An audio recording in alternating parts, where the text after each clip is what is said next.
I know our graduates don't always see what happens in the behind the scenes, but I want you to know that as you guys have gone through what you've gone through in the past 4 years, and even prior to that, a number of people have lifted you up in prayer and have asked God to open doors and to give strength and to help you endure the trials that inevitably you'll face. And all those things that are of the unseen realities that go to make up our lives here on earth. And one of the things that happens in any young person's life is that transition from being dependent upon your parents to ultimately being shaped and formed to basically live life as a responsible adult and a human being that contributes to the overall community in some form. And that, I believe, is just what God has been up to from the beginning, and it's a pattern that reoccurs over and over in Scripture.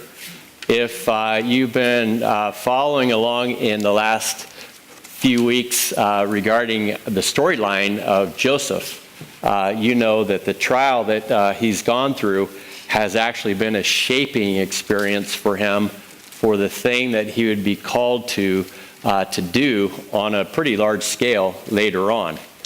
And I don't know about you, but the first time that I walked into the door of a church, I thought, I wonder what is behind this door and who is behind this door and what will happen when I go through this door. And in a lot of ways, it wasn't quite what I imagined. But overall, it was much better than I ever expected. And one of the confusing things about walking into the door of a church is the fact that we are still going to have pain, we're still going to have trial, we're still going to have many of the things that we face without God in our lives. But as we walk through the door, we discover that all of those things that happen in our lives are not just random circumstances or forces of evil working against us, but rather maybe things God has allowed to happen to each of us so that we can be tested and tried and shaped into the people that we need to be for the road ahead. Now, Joseph was a prime example of exactly that. And if you recall in the opening storyline, parts of the storyline of being a young man, he was a little full of himself. He had really the blessing and basically the favor of parents who very quickly resulted in a lot of resentment from his siblings. And if you recall, his dad was so proud of him, he made him this coat of many colors, and it was this actual garment that got him into a lot of trouble. That garment was a symbol that reminded his siblings that he was in a special class above and beyond those of the kids that he grew up with. And they didn't take too kindly to that, and if you recall, it led to them plotting against him and ultimately being shipped off to who knows where in slavery. If you're here last week, you know we studied how God remained with him through the course of this very painful ordeal and gave him a sense of his presence and a sense of his help as he tracked along with him through all these different things that he had to face. One of the most dramatic events we know is recorded by how he came into the land of Egypt and was quickly identified as somebody who had great potential, only to realize that as that potential unfolded and he was given a place of honor and a place of great responsibility in one of the most powerful bureaucrats in the Egyptian empire, that there were forces at work in the world that weren't necessarily good. And in his case, it was this woman who had said, I am very wealthy, I'm bored, and I like the looks of this guy, I think I'm going to have him. And as a result of those desires, Joseph found himself dealing with something that he wasn't quite prepared for, and his primary recourse was just simply to say, this is not right in the eyes of the Lord, and I choose to honor the Lord in how I'm going to respond to this temptation that you're placing in front of me. And whatever may happen, I know the Lord is trustworthy, and he'll see me through it. Now, I don't know if any of us were put into those circumstances, if our convictions would have been so, so strong within us that we would not compromise our beliefs in order to enjoy the pleasure of the moment. But if they're not, God assures us that he will go to work in our lives so that eventually we'll land at a place where those convictions will be there, and it'll just simply be a no-brainer. For some of us, maybe we've crossed that threshold. For others, we're still not quite as strong as we'd like to be. And God sees our hearts. He knows where we're at, and he knew where Joseph was at. And he said, Joseph has got something going on in his life that really is of great potential, that can be useful for my overall purposes for my people. But Joseph also has some rough edges that need to be filed off. And these things that God allowed him to go through were simply his way of testing him to get a baseline for where he was at in his relationship with God, and also tested him a little bit more to see whether or not there would be a point where he would kind of waffle and cave. And believe it or not, God does that with each of us. Rick Warren summarized it very well when he said in his book, The Purpose-Driven Life, life is basically three things.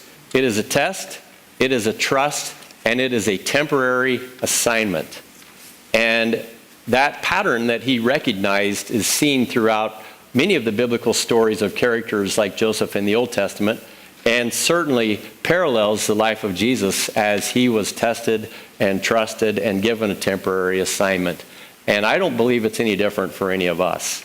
God is active in each of your life in ways both seen and unseen, appreciated and unappreciated, for the purpose of drawing out of us that potential that he initially wired into us, so that we can expand on that and one day be with him forever in perfection that is parallel to Christ.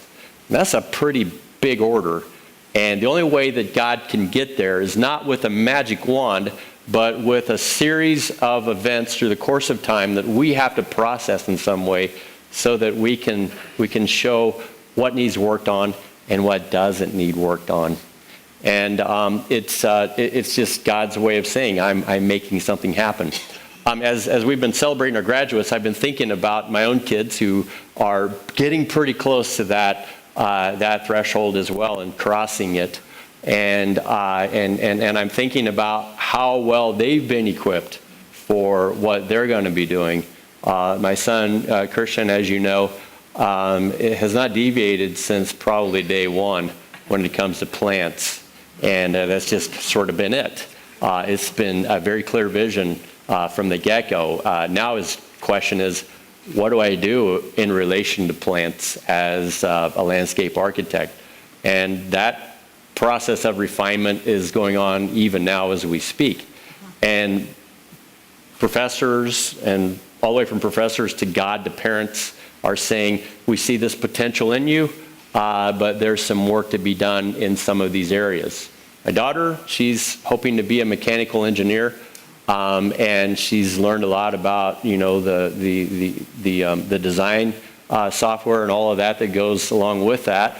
But we were out. I told her to go start the four-wheeler the other day, and I had forgotten. I hadn't really shown her how to ride the four-wheeler. She just rode on the back with me, and I let the other two loose on it, and they practically killed themselves a few times. And she hadn't really had that opportunity. And I said, go out and start it and put it in the shed. And she wasn't really sure how to do that. And I thought for a second, we've got some work to do here.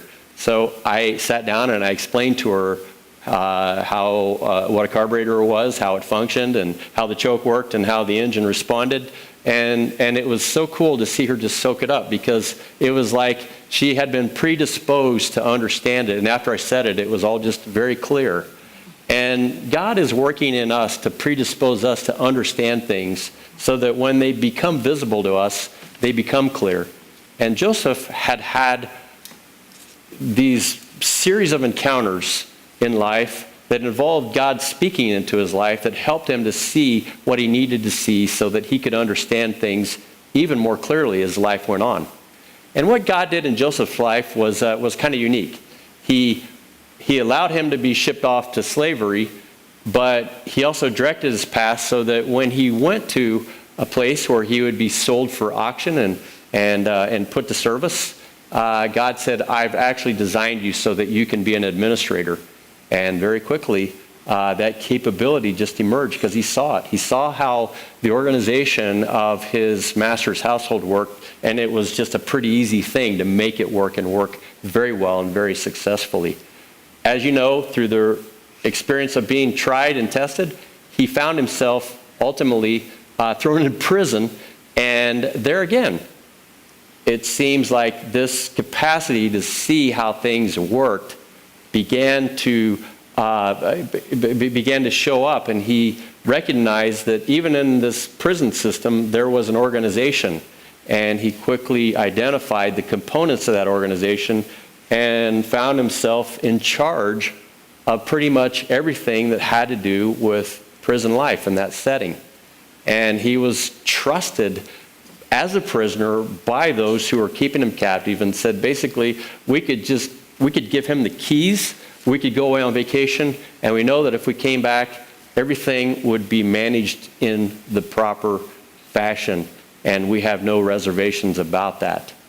Now here Joseph is wondering, why am I going through all of these different negative experiences, beginning with my brothers and sisters, ultimately finding myself in a pretty good place so that it can only just crumble just right in front of my eyes, and then to be thrown in prison. God, what are you up to? And this really is what it means to go from the pit to the pinnacle. God allows you and I to go through stuff that is perplexing, that often is undeserved, and frequently is confusing. And with those introductory remarks, we're going to very quickly go through our message outline. So before you turn it over, there is a statement in there, and it has to do with where he's at currently in relation to his circumstances. He's been in prison. He actually interpreted a couple of dreams for two very important people in Pharaoh's household, the chief cupbearer and the head baker.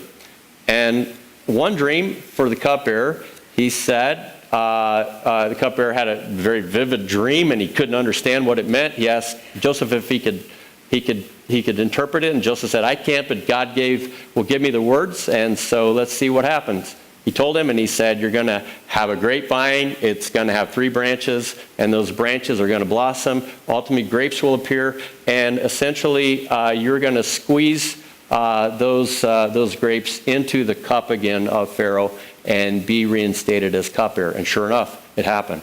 And the baker, he said, well, I had a dream. And Joseph said, well, I can't give you the interpretation, but God can. So tell me what it is. God told him. And he said, this dream that you had of basically some loaves on your head being eaten by birds is just a way of saying that you're going to be here for about 3 days, and then you're going to be impaled, and it's going to be game over. And I'm sure that he wasn't too happy that it wasn't a great interpretation, but 3 days later, that's what happened. Joseph had told the cupbearer, after I interpret this dream, make sure you tell Pharaoh to remember me, not to forget me, and perhaps show his favor upon me so I can be pulled out of this prison. And the cupbearer says, sure, whatever, all right. And then Scripture tells us the chief cupbearer, however, did not remember Joseph. he forgot him. And one of the most painful things that Joseph went through was not just the mistreatment of his brothers, and not just the abuse that he had from people in Pharaoh's or in Potiphar's household, but ultimately it was the abandonment that that basically overshadowed him, so that he was in prison knowing that he had played a role in helping a person who was very close to Pharaoh, who could leverage whatever needed to happen to get him out, and yet he just felt forgotten. And he's wondering, God, where are you at in this? You interpreted these dreams through me for them, and I'm not seeing anything happen. And so for 1 day, 2 day, 3 day, 700 mornings and evenings, he woke up and he said, God, where are you and what are you doing? And so I want you to understand, as this pattern unfolds, it's parallel to what we go through a lot. And this is what we need to be made aware of. First of all, for 2 years, Joseph wondered what God was up to and why. And why had his friend forgotten him? And if you've ever felt like you've been abandoned or forgotten, you know it's very painful, especially by someone that is very close to you, and it seems like they just haven't really made the effort to be involved in your life again. And he was feeling that sting and that pain.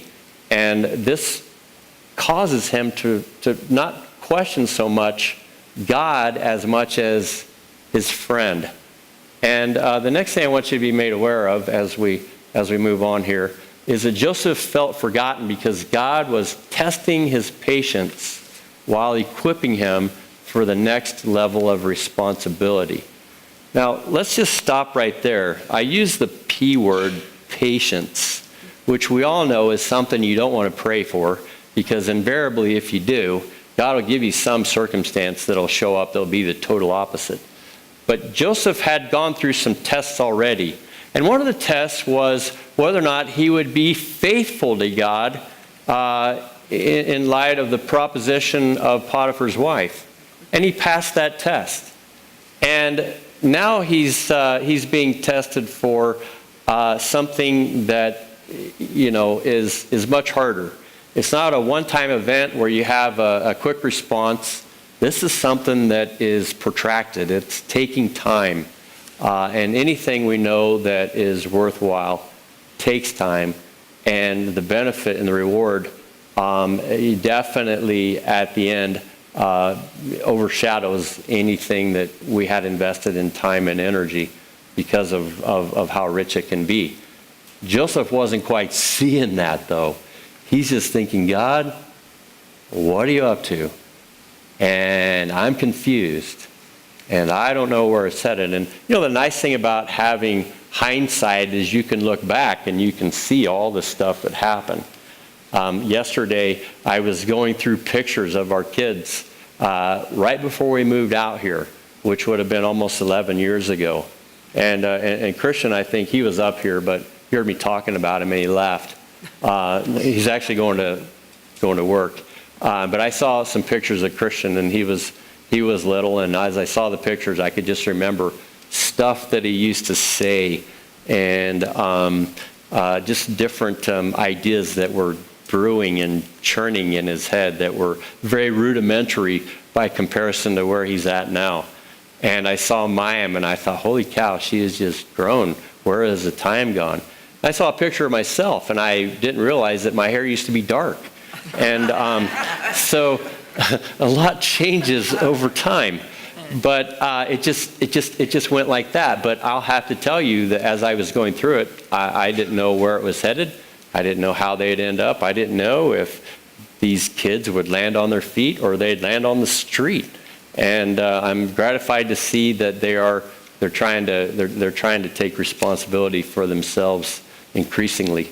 As you know, once you have your kid, from that day forward, it's just a process of letting go and helping them to be able to be let go. And God was doing that in Joseph's life. And he was allowing this moment of really darkness and uncertainty to just be that gestation period for what would blow up. So these are the things you need to be aware of. His state wasn't so good as far as his outlook, but his confidence and trust in God was as strong as ever.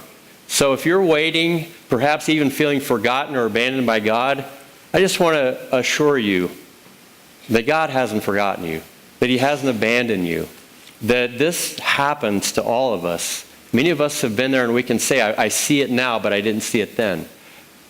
Mainly because God's timing is not always our timing, because we don't understand what he's up to and we're tested. Now my son, my youngest son, he felt like at age 4 that his timing was to be able to get behind the wheel and drive. And he went out and started the car at 4 years old. And I had to say, no, your timing is not my timing. And he turned 16 in the fall, and I'm still not sure if my timing is here yet. But we're having a debate about that. God is doing something according to his timetable because he sees you, all of you, in your potential, in your capability, in your shortcomings, in what needs to be worked on. And he really has the best plan to help refine us and focus us and make us into what we need to be. And so sometimes he'll allow things that don't make any sense because he's up to something to make us what we need to become. I didn't know that when I first walked into a church door, that God was, as soon as I walked in, he put it in gear, he disengaged the clutch, and he said, we're off and running. Leonard, you have no idea what's ahead of you. You have no idea what I'm up to in your life. And for a good part of your early Christian life, it's going to be very confusing until you discover how it is that I work in people's lives to make them what they need to be. And over time, I've begun to see that pattern. I've seen it in your lives. Been here long enough to see God do some pretty amazing stuff. And I know it's all based on God's timing. Well, here's the second part of this. This is something that we need to know. Peter said in 1 Peter 4, and he could speak to it as good as anybody, Beloved, don't be surprised at the fiery ordeal among you, which comes upon you for your testing, as though some strange thing were happening to you. And what Peter's saying is, look, I've done some dumb things in my life. You know it. The Bible's recorded it. I've got to live with the fact that I betrayed the Lord. But some dumb things have happened to me that were not of my own doing at all. As a matter of fact, I felt like I was unjustly in the wrong place at the wrong time and had to bear the brunt of it. And he said, don't find that strange, because God may have allowed that to test you. It's just what he does. And I think one of the best discipleship manuals is found in 1 and 2 Peter. He basically just spells it out, very practically speaking, how the Christian life works. And everything I've said up to this point, you'll find basically underscored in his writing. So let's go on to the next slide. And this is what you need to know. There is a pattern to God's test we need to recognize if we want to follow his path for growth. And if you haven't caught that already, I'll just say it very bluntly. God has repeatedly, over time, pretty much done the same thing with his people by testing them and leading them and developing them and pushing them into the deep end of the pool so that we can grow. And we need to know that it's not just about coming to church, getting your fire insurance paid so you don't go to hell, but rather it's coming to church, finding redemption so that we're no longer slaves and held captive, and in that redemption, walking into a new way of life that has a growth trajectory that probably will never end. And so God is in the business of growing things. My son Christian is a prime example of this. What I don't enjoy about being his dad is he thinks he's all smart and stuff when it comes to plants. And he is, more so than I am. But he thinks that I'm good grunt labor. So he said, let's order 12 yards of mulch and mulch all of our plants. I'm like, yeah, it's easy for you to say. And then 6 yards later, I'm taking some Tylenol and thinking a good masseuse would be pretty good right about now. But there's a growth trajectory that he has envisioned that's painful for not only himself but those around us. And our growth is a corporate experience. Other people contribute to that. And there were contributors, both positive and negative, in Joseph's life. There were people who tested him that he could not really stand. But God said those people are there for a reason. Just one more thought on that boy. His freshman year, he had another friend in his orbit who would constantly test him and basically manipulate him and try to do things that would control him and just some twisted stuff. And he said, why is this person, why do I have to deal with this person day in and day out in this way?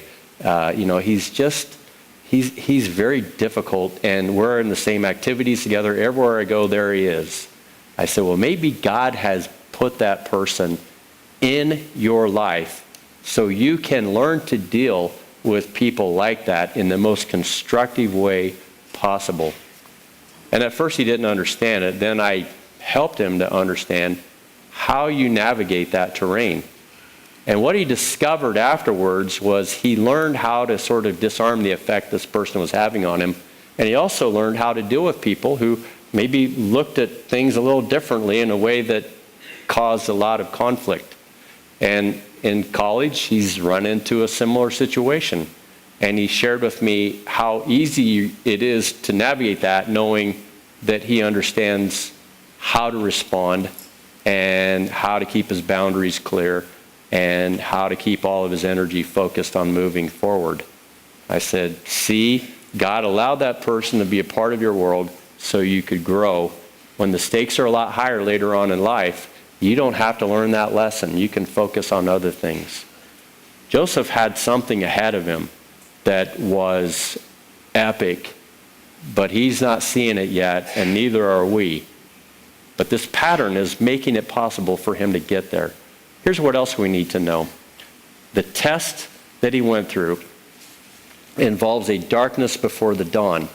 And what I've summarized up till now is essentially found in chapter 40, verses 23 through 41:1.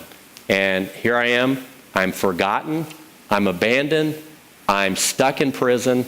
And the person who I thought would help me has let me down. Here's a sidebar note on that. We are all human beings, and people do let one another down. It's just within our sinful nature. And sometimes we place too much confidence in other people when we need to place that confidence in God. Now, what we have to do with other people, like any of us, is we have to measure what level of reliability and responsibility they have and love them in spite of their shortcomings. Because hopefully they'll love us in return in spite of our shortcomings. And rather than be disillusioned by the fact that a person we thought was really, really great has feet of clay, accept the fact that it happens and celebrate their strengths and help them as they help you to learn and to grow. He's processing all of this, and he's going through the test. But secondly, after the test is the turning point. Pharaoh has a dream. It's hugely disturbing, and no one can help him out. And the long and the short of it is, there's one person who knows a little bit about accessing resources for interpreting dreams, and it's the cupbearer. And the cupbearer says, you know what? I just remembered something. There was a guy in prison 2 years ago who interpreted a dream for me, and he can do that for you. Which Joseph came in, asked Pharaoh what the problem was. Pharaoh described in detail what he saw in the dream, and then in the second dream that occurred, and it was the same pattern, and Joseph said, I can't answer it, but God can. And as I asked God to help me to convey to you its meaning, this is what I know. And he said, the fatted, sleek cows that you saw in the dream that came up out of the Nile that were devoured by 7 other ugly and very gaunt-looking cows, that means there's going to be a famine after 7 years of prosperity, and you better get ready. And the same applies to the heads of wheat on the stalk that are plump and just filled with just goodness, devoured by scrawny heads that are filled with blight. And the dream basically still stands. 7 years of incredible abundance, then 7 years of absolute scarcity. And you better be ready, because it's coming. And when it does, and if you're not ready, it's not going to be pretty. And Pharaoh said, well, what do I do? And Joseph said, well, you need somebody who can, from an administrative standpoint, prepare everything so that this thing lands well. And Pharaoh consulted his people around him, and he finally said, you know what? I need an administrator who is capable of leading us through this. And Joseph, I think you're the guy. And then all of a sudden, hindsight becomes 20/20. God, you were working on my life all this time for this moment, because hundreds and hundreds of thousands, if not millions of lives are going to depend on us navigating this road ahead in a way that's going to lead not to death, but to life for all of those that will be affected by it. And it's profoundly just coming home to Joseph that what he went through was necessary for what he was going to be called to do on the road ahead.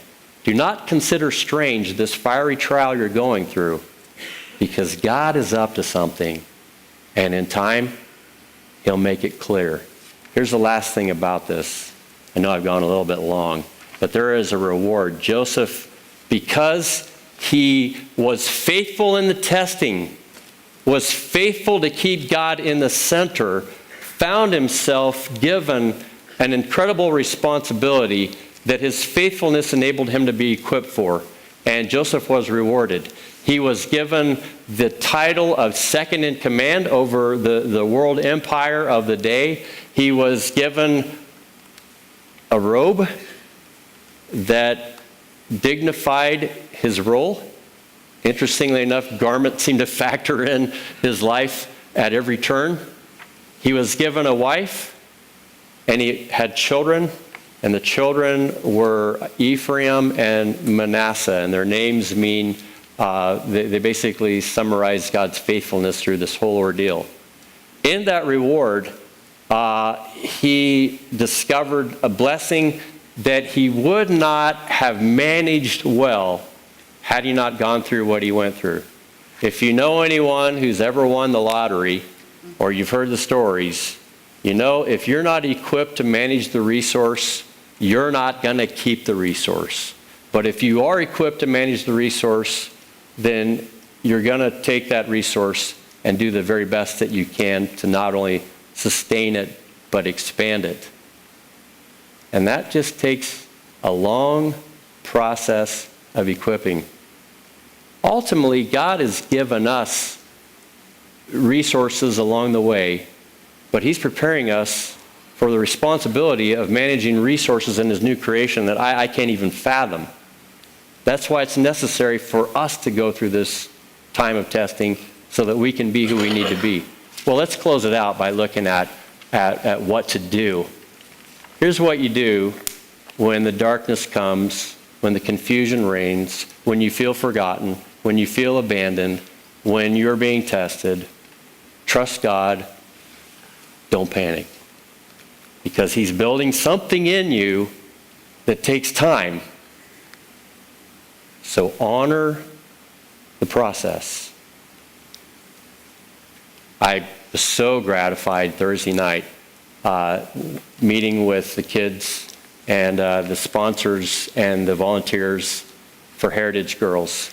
And I saw something emerge out of that situation that a year ago didn't even exist. And it was an organizational structure that was pretty highly functional, that had basically right out of the gate involved the tragic loss of a husband and a child in a drowning.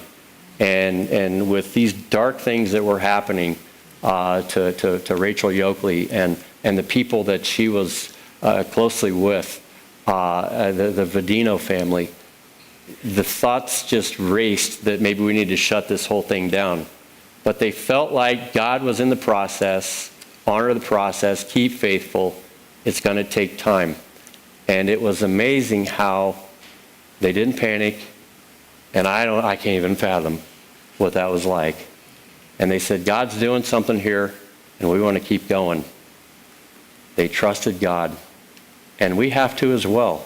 Here's the second thing. When it's over, thank God without pride. And by that I mean, I've learned very early on, anything good that happens, I know I had to be faithful to walk into it, but truly it was the result of God's blessing and grace. And that's one reason why worship is so important for me every Sunday. I come here and I thank Him. Thank Him for all of the accomplishments and achievements that have been able to happen through His strength. Thank Him for His grace where I've fallen short. And then I take what I've been given and use it for His good purpose. Joseph did that. God calls us to do that each and every day. Whatever He's added to your life, just continue to say, Lord, thank you for this. I may not be called to be a pastor.